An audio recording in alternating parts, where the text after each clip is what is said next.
본격적인 수업 시간이라고 해도 과언이 아닙니다.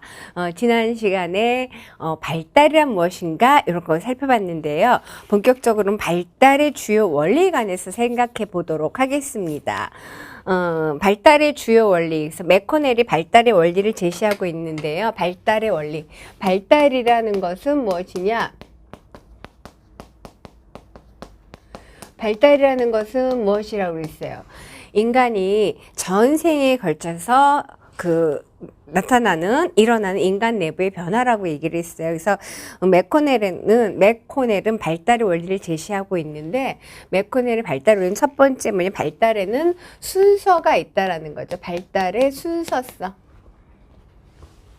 순서가 있다. 순서성. 발달엔 순서가 있다라는 거예요. 그래서 지난 시간에 허록도 발달엔 순서가 있다, 전후 맥락이 있다라고 했어요. 당연히 발달엔 순서가 있어요. 그러니까는 이 순서는 변하지 않고 일정하다라는 거죠. 그래서 어렸을 때 개울가에 올챙이 한 마리 꼬물꼬물 헤엄치다가 뒷다리가 쑥, 앞다리가 쑥이잖아요. 그래서 어린 시절에는 그 가사가 너무 이상했어요. 왜냐하면은 제가 개구리는 봤지만 올챙이가 개구리 될 때 이렇게 관찰을 해보지 못했거든요. 그런데 그냥 생각해, 언어가 앞이 먼저고 전이 먼저고 앞이 먼저 나오고 뒤가 나중에 나와야 하는 거 아닌가? 그런 생각했는데 왜 뒷다리가 먼저 나오지? 그거는 올챙이가 그렇게 나오는 거가 자연의 선미에서 그렇겠죠. 그러니까 이것은 변하지 않는다는 거예요. 뒷다리가 쑥, 앞다리가 쑥. 아기들이 이가 나와요. 그것도 저는 이상했어요. 윗니가 먼저 나와야 될 때 아랫니가 먼저 나오고 윗니, 아랫니, 윗니, 아랫니 이렇게 나오잖아요. 밑에 2개 나오고 위에 2개 나오고 옆에 2개 나오고 아래 2개 나오고. 발달에는 순서가 있다. 이 순서는 변하지 않는다라는 거예요. 그래서 우리가 아기들이 태어나면 어떻게 처음에 거의 3등이시죠. 머리, 몸통, 다리. 그죠? 머리, 몸통, 다리 이렇게 하는데 발달하는 건 어떻게 하면은 위에서 아래로, 상부에서 하부로. 발달의 순서성은 상부에서 하부로, 그 다음에 중심이 먼저 발달하고 말초로 발달하는 거예요. 위에서 아래로, 안에서 밖으로, 그리고 전체 운동에서 부분 운동으로. 이런 순서는 바뀌지 않는다. 이것이 발달의 순서성입니다. 그 다음에 발달의 분화 통합성이라는 거. 분화됐다가 다시 통합한다는 거.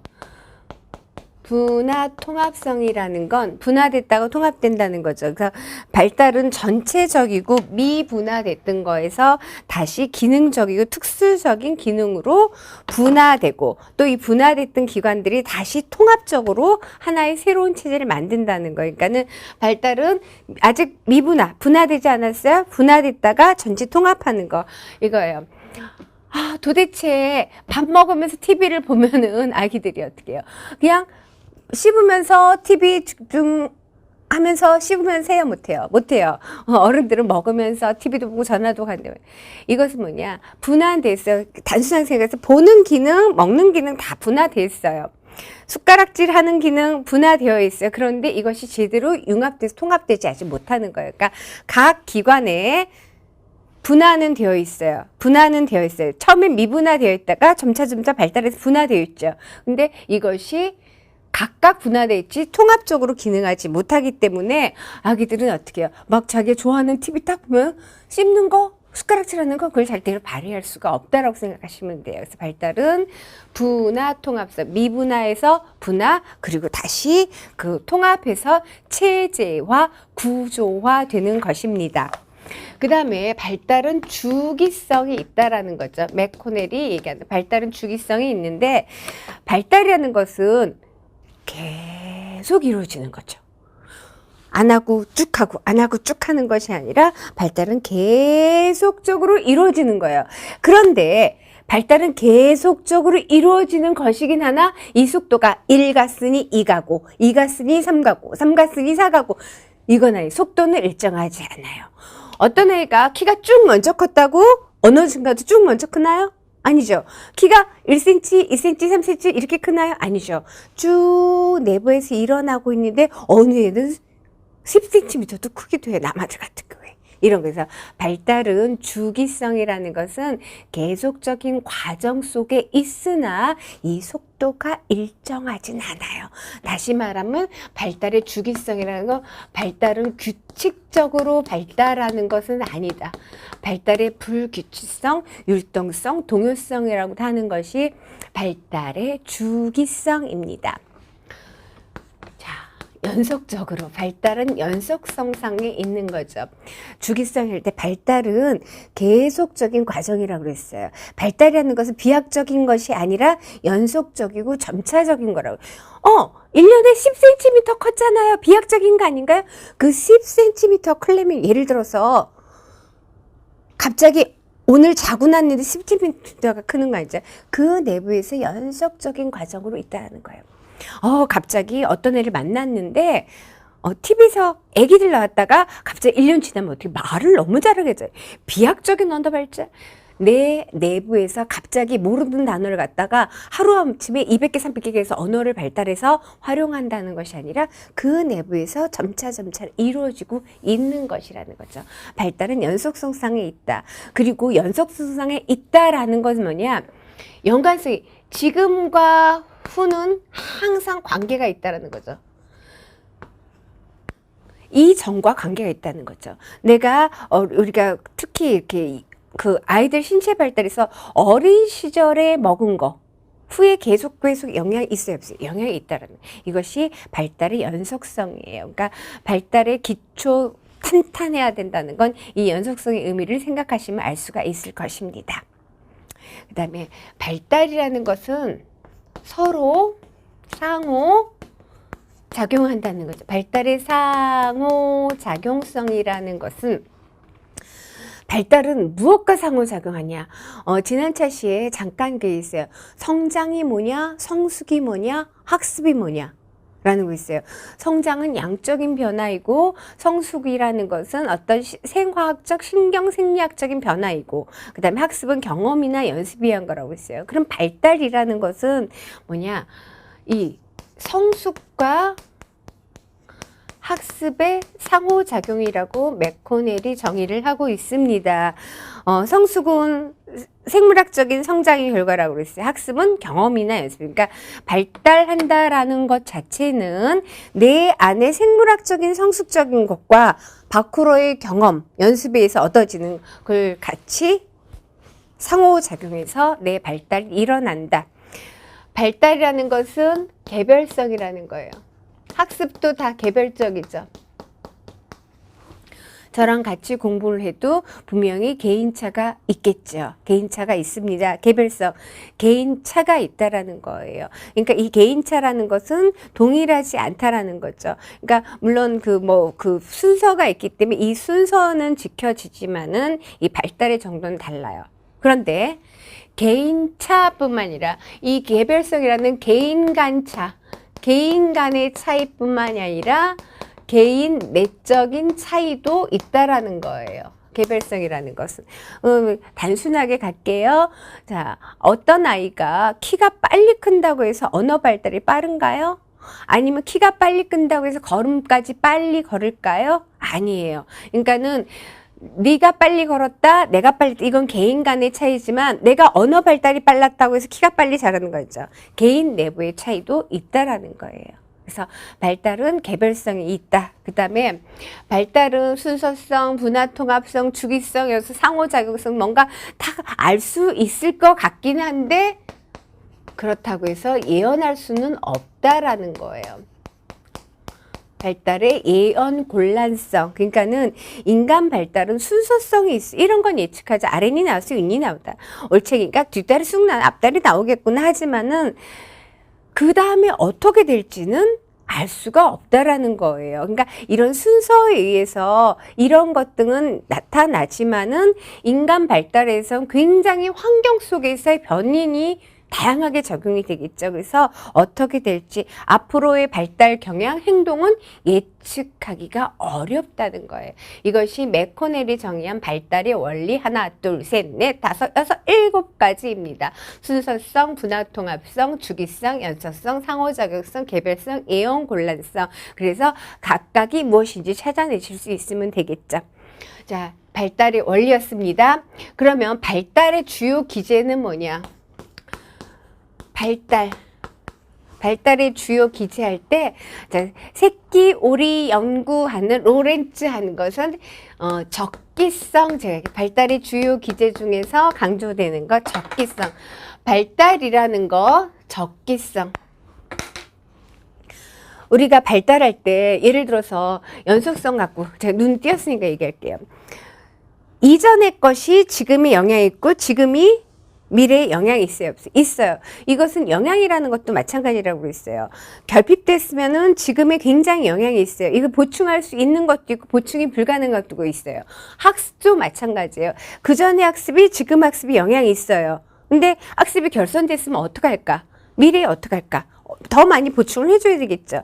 이런 것 등을 우리가 생각을 하게 되는데, 적기성이라는 건 뭐냐? 그 모든 발달에는 적기성이 있죠. 모든 발달에는 적합한 시기가 있다. critical period. 이것이 있다. 결정적 시기가 있다라는 거예요. 보충할 수 있는 것도 있지만 보충이 안 되는 것도 있어요. 그래서 결정적 시기가 있다. 그러니까는 인간 발달 단계마다 해야 될 것이 있다. 발달을 위해서 닦아야 될 것이 있다라는 것이라고 생각하시면 되겠습니다. 그래서 발달에는 결정적 시기가 있다. 그래서 이 프로이트 같은 경우에는 뒤에서 상담이나 아니면 성격 발달 이론에서 지금은 프로이트를 다루게 될 건데요. 프로이트는 성격 발달에 결정적 시기가 있다라는 거예요. 뒤에서 상담 이론에서 기본 상담 이론이 되는 것이 정신 분석 상담이에요. 프로이트 하는 거. 이 정신 분석 상담이 모든 상담의 기본 틀이라고 보셔도 과언 아닙니다. 그러면 이 정신분석 상담에서 보면은 성격 발달 단계를 규정을 하면서 프로이트가 얘기를 하는데, 성격 발달 단계 뒤에서 구체적으로 되겠지만 구강기, 항문기, 남근기, 잠복기, 생식기 이렇게 나눠요. 그런데 성격 발달의 결정적 시기가 있다는 거예요. 프로이트는 만 5세 남근기가 결정적 시기라는 거예요. 성격 형성에 결정적인 영향을 미치는 시기다. 이런 결정적 시기 얘기하고요. 우리가 그 적기성에 관한 연구하게 되면 로렌츠의 새끼 오리 연구, 로렌츠 새끼 오리 연구. 새끼 오리가 태어났어요. 새끼 오리 태어났는데 보면 새끼 오리는 누가 엄마라고 생각한다고 했어요. 오리가 태어났다. 누가 엄마냐? 움직이는 첫 물체가 엄마라고 생각하고 따라다닌다는 거죠. 만약 오리가 저를 만약에 처음 움직이는 저를 봤으면 제게 애민 줄 알고 졸졸졸졸 따라다닌다는 거예요. 인간은 뭐야? 각인, 어미라고 각인되는, 엄마라고 각인되는 결정적인 시기가 있다. 이것이 로렌츠가 얘기한 각인 연구입니다. 그래서 인간 발달에서는 결정적 시기가 있다. 분명히 결정적 시기가 있는데, 인간 발달의 결정적 시기는 청소년기보다 언제? 어린 시절이에요. 이건 신체적인 거, 정서적인 거 굉장히 지대한 영향을 미친다는 거죠. 어떤 학자도 어린 시절이 중요하지 않다라고 하는 학자는 아무도 없어요. 우리가 어린 시절, 인생 초기는 굉장히 중요하다. 초기 경험이 엄청 중요하다. 그것이 적기성입니다. 그리고 적기성이라는 건 초기만 중요하다라는 얘기가 아니라 각각 발달에는 단계가 있고 각 단계에 맞는 발달 과업이 있다라는 것이 적기성입니다. 그 다음에 발달 기초성. 적기성과 완전히 동떨어져 생각할 수 없는 거예요.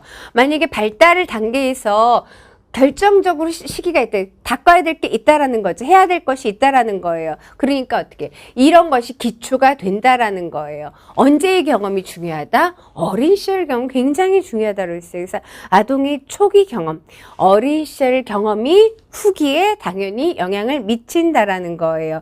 그래서 여기 브룸의 연구를 하나 더 예를 들어놨어요. 브룸은 수태 연구에서 4세 사이의 지능이 수태 연구가 아니라 지능 연구를 한 거예요. 그러니까 수태돼서 언제까지? 태어나서 4세까지가 지능이 50%가 발달한다고 했어요. 그리고 8살까지 거의 지능의 80%가 발달한다고 부르면 연구 결과를 발표한 거죠. 그래서 뭐 이런 거는 연구 퍼센테이지는 연구 결과에 대한 것은 조금 차이가 날 수가 있겠지만 이런 것으로 보아 기초가 굉장히 중요하다라는 거예요. 그리고 할로우의 접촉 유한 실험. 이 할로에 접촉 위한 실험, 할로가 애착에 관한 실험을 한 학자죠. 애착을 실험을 한 학자인데 여기서 할로우의 접촉 위한 실험은 발달 초기 어머니와 유아 간의 신체 접촉을 통한 모성 보호가 사회성 발달에 중요한 영향을 준다. 근데 할로우의 접착 위한 실험은 붉은 원숭이 실험을 한 거예요. 그러니까 좀 아이러니한 실험입니다. 얼마나 애착 관계가 중요하다, 사랑하는 게 중요하다라는 실험을 하기 위해서 원숭이한테 조금 몹쓸 실험을 하게 된 거죠. 그래서 붉은 원숭이를 갖다가 들어보셨을까요? 이렇게 뭐 철사로 된 인형 원숭이 모형, 그다음 헝겊으로 된 인형 원숭이 모형 이렇게 돼 갖고 해서 원숭이는 어미랑 애착이 되게 강하잖아요. 태어나서 계속 엄마 등 뒤에 붙어갖고 살다가 일정 기간 동안 그러나 독립을 하게 되는데 강제로 분리시킨 거죠. 끼끼끼끼 울고 난리가 나는 거예요. 근데 철사 인형에다간 우유병 그리고 헝겊 인형인데 근데 어떻게 철사 인형에 가서 우유를 먹더라도 어떻게 계속 헝겊 인형 파고 든다라는 거예요. 애착, 초기 애착. 그래서 할로의 접촉 위한 실험은 어린 시절에 엄마하고 애착 관계, 신체적 접촉을 통해서 모성 보호를 받는다는 것이 나중에 사회성 발달에 중요한 영향을 준다는 연구가 할로의 접촉 위한 실험입니다. 기초, 초기가 중요하다. 그 다음에 누적성. 당연히 기초가 중요하다. 그래서 누적성 뭐야? 누적되는 거죠. 앞 단계가 잘못되면 어떡하냐? 누적. 앞 단계 잘 되는 걸 할까? 잘 되면 좋죠. 누적 잘 되는 거. 그래서 앞 단계가 잘못되면은 뒷 단계가 더욱 잘못되고 앞 단계가 잘 되면 뒷 단계도 잘 될 거라는 거예요. 그래서 학습에서도 그렇고 발달에서도 빈 부익부 현상. 없는 사람 계속 없고 있는 사람 계속 있다라는 게 안타깝게 해서 학습 부진이라는 것은 학습 결손이 누적된 것이라고 얘기하는 거예요. 이걸 갖다가 뭐냐면은 마태 효과라고 하죠. 마태 효과 빈 부익부. 그러면 누적됐으니까 어떻게 할 것인가, 보충 안 할 것인가, 이런 것들도 우리가 교육에서 굉장히 고민을 해요. 뒤처진 아이들을 어떻게 할 것인가. 그래서 우리가 교육평등에서 결과도 갖게 하려면 뒤처진 아이들도 어떻게 해요? 좀 보상해 줘야 되냐 아니야, 이런 것들 교육평등에서 고민을 합니다. 그래서 빈 부익부 마태 효과. 선행 지식이 풍부한 학생은 학습이 척척 쌓아지게 되고, 부족한 학생은 학습 결손이 계속 누적되니까 더 못하게 된다라는 거. 그것이 마태 효과입니다. 누적성입니다. 그 다음에 불가역성 얘기하면 어떤 거는 우리가 가역적이라는 거 있죠. 불가역성. 어떤 거는 되돌아갈 수 있는 게 있어요. 근데 발달은 되돌아갈 수 없는 게 있어요. 되돌아갈 수 있다면 저 되돌아가서 키라든가 뭐 아니면 공부하라든가 이런 것들을 어떻게 해요? 바꾸고 싶겠죠. 근데 그럴 수 없다라는 거예요. 그러니까 전 단계가 후 단계에 영향을 미치긴 해요. 누적돼서. 앞에 잘못했던 것이 뒤에 영향을 미치긴 하는데 반대로 지금 후 단계의 잘못이 전 단계의 잘못을 교정해 줄 수는 없게 되겠죠. 그래서 초기 발달 비비 나중에 거를 보상하기는 어떻다? 어렵다는 거예요. 지금 이렇게 수정하기는 어렵다는 거예요. 특히 초기 영양실조라든가 문화실조. 그러니까 이 문화실조, 문화가 결핍된 거죠. 그래서 학습에서 문화실조도 굉장히 영향을 미치게 되는데 초기 영양실조라든가 문화실조의 결핍은 나중에 아무리 문화를 공급해주고 나중에 아무리 영양 공급을 해줘도 보충하기가 어렵다라는 거예요. 그러니까 유아기 때 영양이 부족하게 되면은 청소년기에 영양 보충에 체중은 보충할 수가 있어요. 뭐 체중은 더 늘릴 수가 있지만 키는 어떻게 보충이 안 될 수가 있고 내 안에 발달하는 것은 보충이 안 될 수가 있어요. 그래서 이런 것 등이 불가역성, 불가소성입니다. 그래서 발달의 기제로 보게 되면은 결정적 시기가 있다라는 것, 그다음 기초성, 누적성, 그 다음에 불가역성을 제시했는데 이것들도 개념만 잘 아시면 되겠죠. 그럼 발달에 관한 학설을 한번 볼게요. 발달에 관한 학설은 그럼 발달이라는 건 뭐냐? 전체적인 변화? 알겠어요? 네네, 전체적인 변화인데 학설을 보게 되면 발달에 관한 학설. 발달에 관한 학설을 보게 되면은 자, 어떻게 생각하세요? 이 여러 가지 지능, 키, 여러 가지. 발달이라는 것은 뭐 정서적인 것도 있고 신체적인 것도 있고 다 포함되는 거라고 했어요. 그러면 자, 첫 번째 여기서 생도 타고난 거 아니냐? 생득설. 얼마나 똑똑한지 타고난 거 아니냐? 동의하십니까? 안 하십니까? 동의하십니까? 안 하십니까? 일부 그런 것 같기도 하고. 이걸 보면은 거기 이렇게 있어요. 생득설이라는 거 유전론이에요. 그러니까는 소질 만능이에요. 교육은 필요 없다. 타고났다라는 거예요. 그러니까는 교육 부정설이라는 건 뭐냐? 교육으로 해서 극복하는 것이 아니라 이미 타고났다라는 거죠. 그래서 날 때부터 생득적이고 환경 자극에 의해서 이루어진 변은 2차적인 것이다. 가장 중요한 건 유전이 가장 중요하다라는 거예요. 그러면은 여기서 보면은 쇼펜하워, 롬브로스, 멘델, 뭐 이렇게 손다이크, 겔턴, 젠센드의 연구를 이렇게 언급해 놨는데 일단 그 쇼펜하워 얘기를 하게 되면요. 사람이란 소질이 지배하는 것이다. 미래 발전도 소질에 의한 것이다. 이건 어떻게 유전적으로 타고난 것이라는 거예요. 저는 이 생득설을 설명할 때 가장 좀 재미있는 학자가 좀 재밌으면서 안타까운 학자가 롬브로스예요. 롬브로스는 골상학이라는 연구를 해요. 롬브로스의 골상학. 롬브로스의 골상학은 뭐냐? 그 골격 구조. 그러니까는 범죄자의 골격을 연구한 거예요. 두뇌, 그 다음에 신체 골격 연구를 했더니 범죄자의 골상이 있더라는 거죠. 그러니까 이것은 교육으로도 어쩔 수가 없다라는 거예요. 롬브로스가 절대적으로 연구했다라는 건 어떻게 해요? 완전 100% 일반할 수 있는 연구는 아무것도 없어요. 하지만은 어떤 근거를 가지고 연구를 했을 때 데이터를 갖고 이런 얘기를 했죠. 근데 롬브로스의 말을 지지하려면은 신생아 태어나지만 골격 만들게 신경 써야 되는 거예요. 그러니까 롬브로스에게는 범죄자의 골상이 있더라. 그러니까 이건 교육의 힘으로도 교육 부정설이에요. 어쩔 수 없다라는 거. 그럼 너무 안타깝겠죠. 그 다음에 멘델 하면 우리가 유전의 법칙 하지 생각나잖아요. 그래서 유전, 생물학적인 염색체의 특징 이런 것도 굉장히 중요해요. 그래서 우리가 이거를 무시할 수도 없는 게 염색체 이상에 의하면은 신체적인 문제도 있고 정서적인 문제도 있을 수 있어요. 그러한 것들 우리 공부는 할 거예요. 몇 가지 염색체 이상에 대해서. 그 다음에 손다이크.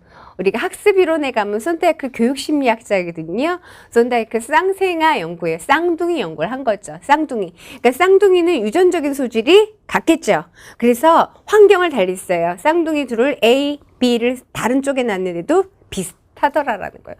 그런 연구도 많이 있죠. 그런 요즘은 인터넷이 발달돼서 쌍둥이인데 다른 쪽에 입양됐다. 그래서 어찌어찌 해서 만났다. 나이가 40, 50 됐는데 보니까 외모도 비슷하고 관심 있는 것도 비슷하고 그런 사례를 보신 적 있어요? 이런 걸 지지받는 거죠. 그 다음에 겔턴의 가계 연구 있어요. 가계 연구 뭐냐? 어떤 연구를 했냐면은 지능이 좋은 집안이 있더라라는 거예요. 그 집안 지능이 좋다라는 거예요. 근데 뭐 지능이 좋은 건 좋죠. 근데 지능이 좋은 거랑 학습은 조금 다른 차원이에요. 그 다음에 젠센드의 지능 유전론도 있어요. 지능의 75 내지 80% 그러니까는 대부분의 지능은 무엇에 따라서 유전에 의해서 결정된다라는 것이 뭐예요? 젠센드 연구예요. 그러니까 생득설 중요한 것 같아요. 유전자가 우월한 유전자가 있는 것도 같아요. 근데 어떻게 해요? 아니다. 경험설. 무엇이 중요하냐? 환경이 중요하다. 다시 말하면 학습된 것이다. 환경에 의해서 학습된 것이다.